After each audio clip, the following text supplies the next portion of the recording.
Welcome to Practice Your Positive Daily, the podcast. We are going to start with a quote from Mike Tyson, which is, "Everyone has a plan until you get hit in the face." Boy, isn't that the truth? And speaking from somebody who volunteers to get hit in the face from my time in amateur boxing, you need a plan because the hits are going to come, and life is like boxing. How I react to a well-landed punch will determine how many more hits I take, how much damage is done, how much more pain I put myself through. If I can take a punch and I can guard and I can hit back, I can move my feet, I can get away, you know what? The damage is going to be a lot less. We can kid ourselves that we have this stability, or maybe we just came from a problem and we think, oh, geez, my house flooded last year. Of course, next year will be fine. But that's not the way life is, right? It's very possible that you can be in one problem and have another problem, or leave a problem and step into a problem. We know the problems, the experiences, the challenges, this tough stuff is always going to happen. And so I thought today would be a great day to introduce the Coach's Playbook. And we're going to talk about first aid after sharing about a Hurricane Helene and the past few weeks of practicing my positive and really doubling down on the practice your positive dream. I thought it would be great to share some of the things that are in my first aid kit. It's so helpful to have some place that you can go right away. You know just what to do. You have a plan. So yes, make a plan, and then make a plan for what to do when you get punched in the face. And that's what today is. And so I'm going to talk about a few of the things that are in my playbook, in my first aid kit, that help me when I take a big hit to my life. And so the first one I'm going to say is music. Music is a huge part of my life. I constantly have a soundtrack surrounding me in almost every facet. And we're going to do another couple of episodes on music because I think it's just so powerful. I have playlists and I have go-to artists, I have go-to playlists for lifting and going to the gym. And when I need motivation, I have playlists that give me dance breaks, and I have songs that are cathartic sing-alongs that I sing to myself time and time again, because as I speak those lyrics is how I speak my life, right?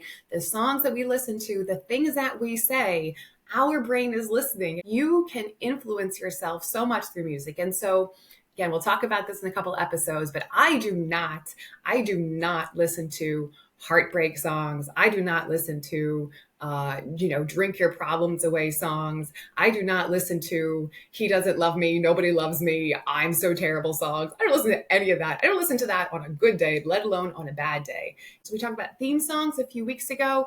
What's a theme song? What's something that you're going to use to get you through this? It's a little mantra. If mantras are too woo-woo for you, and a lot of people think, oh, affirmations or mantras, that's a little bit woo-woo. Songs or mantras, that's an affirmation, right? So music is a huge part of that. And for me, I've really diversified my music over the years. And so it's not just all, dance breaks and sing-alongs. It is also some vibrational stuff. I listen to a lot of calming and peaceful things that I've picked up from my yoga practices over the years. But chances are, if you're going through it, you're going to have some time on your hands. I've been filing a lot of paperwork. I've been spending a lot of time in front of the screens lately. And so music is a great way to set the tone for yourself. And so think carefully about the music you listen to. So that's my number one. Number two, in my first aid kit, when I'm going through it, is talk to people who get you. I have friends who I know get me, who I know have been through similar things, perhaps not a flood, but I know that they have been through things and they have put in the work. And, empathy is life-changing. Now is the time to talk to people who get you and get it, right? This is not the time, no offense, but to be calling your mom or, that friend that you gossip with, or that person who's going to say, well, it'll all be okay, right? Like you need to have some friends that you can just show up raw. You can just show up and say the ish that, maybe you feel a little embarrassed to say or you're shameful to say. You need to have the people who get it.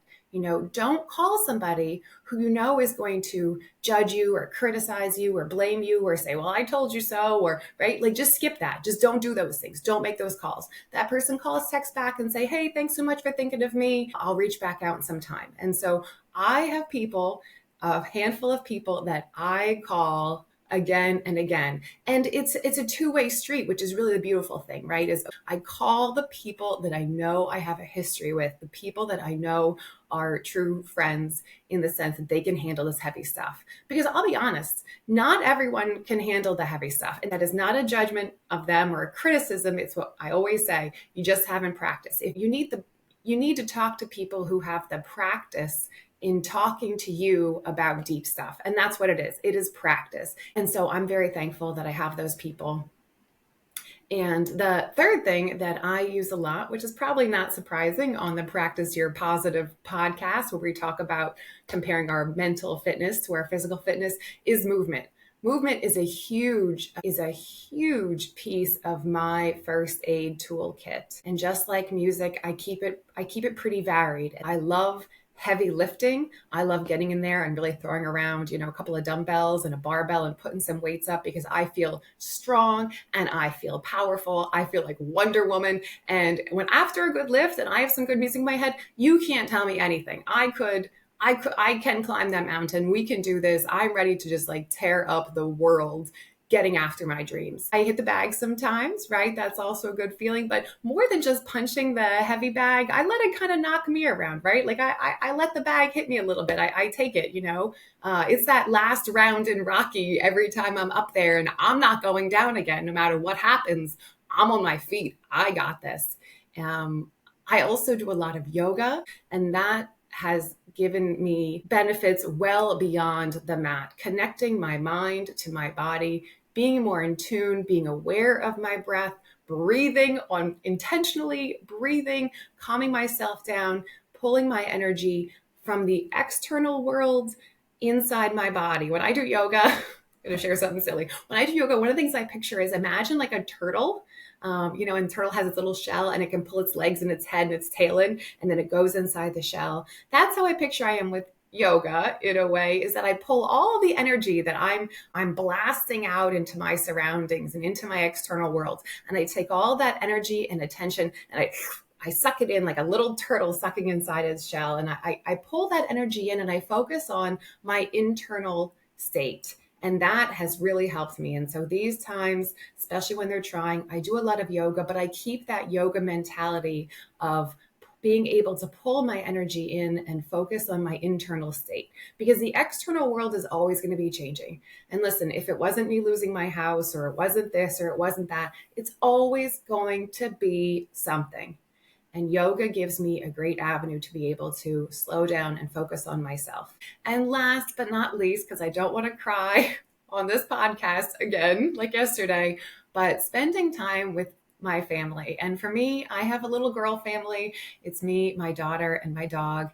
And spending time with my daughter is really, it's really my go-to in the first aid kit at this point in my life. And when we're together, I just am totally present and I see the world through her little 8-year-old eyes.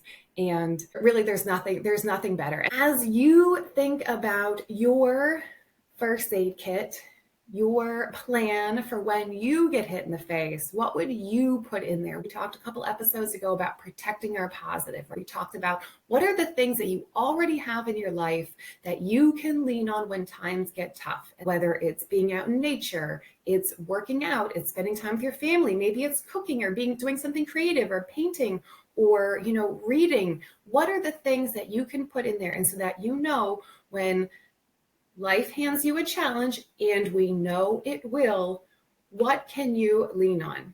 So that is the positive of the day. CrossFit has a WOD. If you've done CrossFit, there's a WOD, and that stands for WOD, workout of the day. Here on the Practice Your Positive Daily podcast, we're going to have pods, positive of the day. The positive of the day, the assignment for today is to just sketch out what would be a little first aid kit for you. What do you go to? What are the positives you already have in your life that you know you can lean on? Who are the people that you know you could call? What music can you listen to? What can you read? Who are the people you can surround yourself with? What are the ways that you can move your body? How can you build a first aid kit so that you have a plan when you get hit in the face? That's it. That's the positive of the day. I am so thankful I'm here. I am so thankful you're here. I am so thankful for all of the positives in my life. And I will see you tomorrow.